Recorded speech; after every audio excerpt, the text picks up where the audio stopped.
हिंदुस्तान में काफी मजिस्ट्रेट झूठे केसेस दर्ज करने के लिए जिम्मेदार हैं और वो झूठे केसेस लगातार ले रहे हैं। इसमें कोई कमी नहीं आ रही है। उनका जो संज्ञान है, कॉग्निजेंस है, वो ही डिस्प्यूटेड है। ये ऑब्जर्वेशन मेरा नहीं है, ये मैं नहीं कह रहा, ये बल्कि राजस्थान हाईकोर्ट ने, जयपुर बेंच ने इसको अपने ऑब्जर्वेशन में लिया है और बहुत स्ट्रिक्ट ऑर्डर्स इसमें निकाले हैं।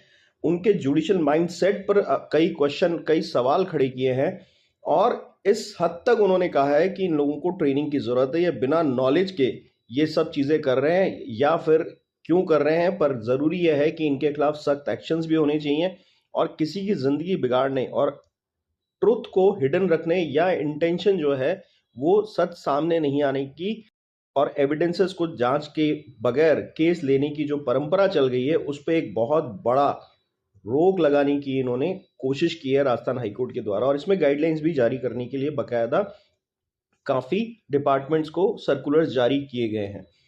आज इसी से ही हम समझेंगे कि आखिर झूठे केसेस में मजिस्ट्रेट्स भी किस तरह से जिम्मेदार होते हैं राजस्थान हाईकोर्ट के हिसाब से जो ये जजमेंट आया है।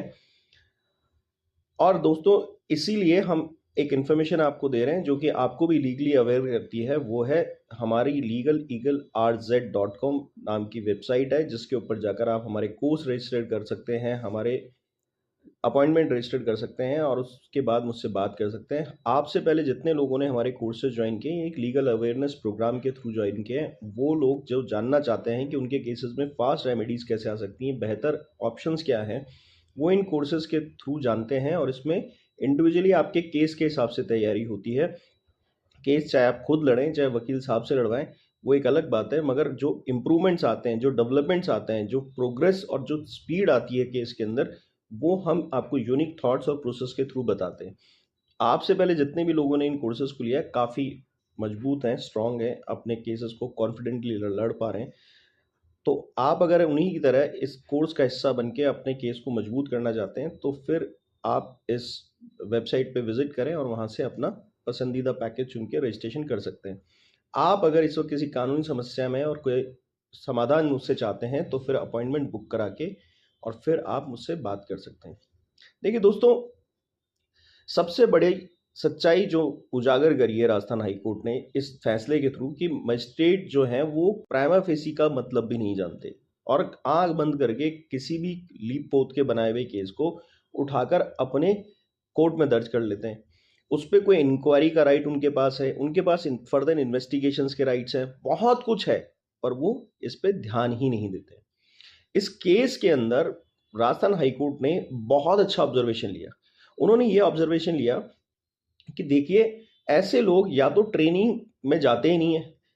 एक्चुअली मजिस्ट्रेट्स वगैरह की और जजेस वगैरह की ट्रेनिंग्स बीच बीच में बकायदा चलती रहती है, तो वो ट्रेनिंग्स पे जाते नहीं है। और अगर ट्रेनिंग्स पे जाते हैं तो फिर शायद ट्रेनिंग वाले उनको ढंग से कोई ये बात नहीं समझाते कि ये कॉग्निजेंस होता क्या है, संज्ञान होता क्या है। संज्ञान मतलब मैं थोड़ा साधारण भाषा में समझा देता हूँ, आप जिसे केस लेना कहते हैं कोर्ट के अंदर।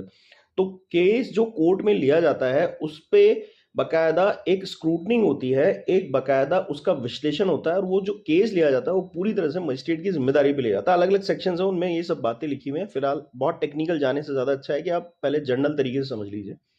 तो इसके अंदर वो उसको ले जाके वहां पर जो आप केस आपके खिलाफ दर्ज होता है या आप केस किसी के खिलाफ दर्ज कराते हैं, तो उस सारी चीज का जो फैसला है वो पहले मजिस्ट्रेट को समझना पड़ेगा। और ये इसीलिए संज्ञान की भूमिका बनाई गई थी मजिस्ट्रेट की कि कोई झूठा केस दर्ज नहीं करा दे किसी के खिलाफ। वो झूठा केस जो दर्ज होता है उसकी वजह से जो हानि होती है उस इंसान को, जो कि जिसके खिलाफ झूठा केस दर्ज हुआ है, उसकी जिंदगी पे बहुत फर्क पड़ता है, उसकी लाइफ लिबर्टी पे फर्क पड़ता है। और इस मैटर में कहा भी गया है, इस केस में कहा भी गया है कि भाई आप किसी की लिबर्टी को, लाइफ को बर्बाद नहीं कर सकते एक झूठे केस के नाम से। और सालों केस चलाते हैं इसी वजह से और वो बंदा जस्टिफिकेशन दे दे के थक जाता है और प्राइमा फेसी वर्ड को यूज कर लेते हैं उसको रजिस्टर्ड करने के लिए, जबकि प्राइमा फेसी को भी साबित करना जरूरी है।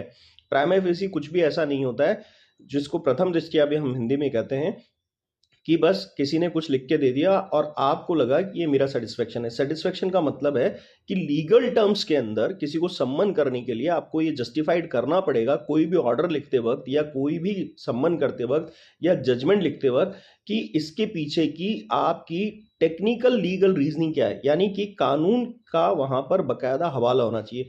इसके लिए एक टर्म कॉइन किया राजस्थान हाईकोर्ट ने कि नॉन स्पीकिंग ऑर्डर होते हैं। नॉन स्पीकिंग ऑर्डर मतलब जिसके अंदर कानून का कोई हवाला नहीं है या कानून से मिलती हुई कोई भी रेफरेंस की बात नहीं की गई। उस केस में कोर्ट ने अपना ही ऑब्जर्वेशन दे दिया, उसे पर्सनल सेटिस्फेक्शन पर नहीं दिया जा सकता, कोर्ट को जुडिशियल सेटिस्फेक्शन पे दिया जाएगा।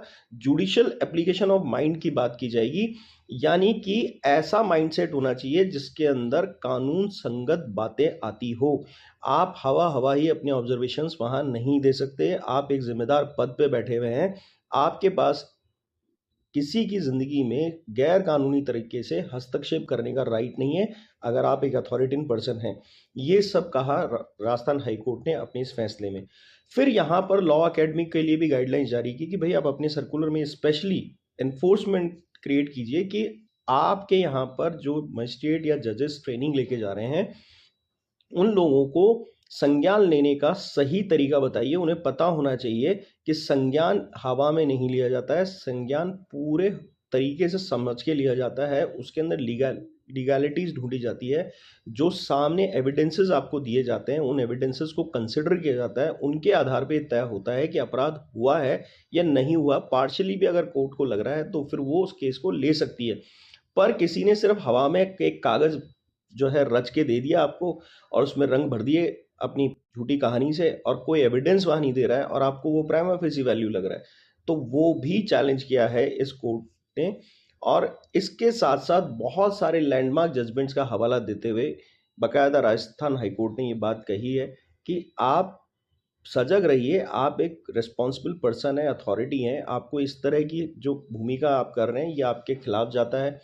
और यहाँ पर पार्टी ने भी मजिस्ट्रेट का टेक्निकल ग्राउंड पे कॉग्निजेंस चैलेंज किया था कि भैया मेरे खिलाफ केस लेने का राइट नहीं था इनको, बावजूद इसके इन्होंने इस तरह का केस मेरे खिलाफ ले लिया। अब ये सब चीज़ें मैं आपको क्यों बता रहा हूँ, अक्सर हमारे वीडियोस वो लोग ज़्यादा देखते हैं जिनके खिलाफ झूठे केसेस लगे हैं, उनकी पार्टी के पास एविडेंसेस नहीं है, ना कोर्ट में वो कोई सफिशिएंट रीज़न दे पा रही है। और ये सारी चीज़ें अगर इन आप जैसे लोगों को पता चल जाती है तो आपके साथ सबसे बड़ा एडवांटेज ये है कि मुझे केस लड़ना ही क्यों है। लीगल हमेशा ये कोशिश करता है, हम हमेशा ये कोशिश करते हैं कि आप तक वो जानकारी पहुंचाएं जिससे कि आपकी पॉजिटिव थिंकिंग बहुत बढ़े, बहुत स्ट्रांग बने। और ये कॉग्निजेंस वाला जो मैटर है इसको हल्के में मत लीजिए। जिस तरह से कॉग्निजेंस लेती है कोर्ट, वो एक रिस्पॉन्सिबिलिटी ड्यूटी है कोर्ट की, और अगर उसमें कोई भी लापरवाही हुई है तो पार्टी जो है जिसके खिलाफ गलत कॉग्निजेंस लिया गया है या गलत केस रजिस्टर्ड उन्होंने किया है, तो बकायदा कोर्ट पर भी आप रिस्पॉन्सिबिलिटी डालते हुए इस तरह के केसेस को उनके गलत कॉग्निजेंस या संज्ञान की वजह से खारिज करा सकते हैं। वीडियो अच्छा लगा लाइक करें, शेयर करें, सब्सक्राइब करें। जजमेंट आपको डिस्क्रिप्शन बॉक्स के अंदर लिंक पे मिल जाएगा। थैंक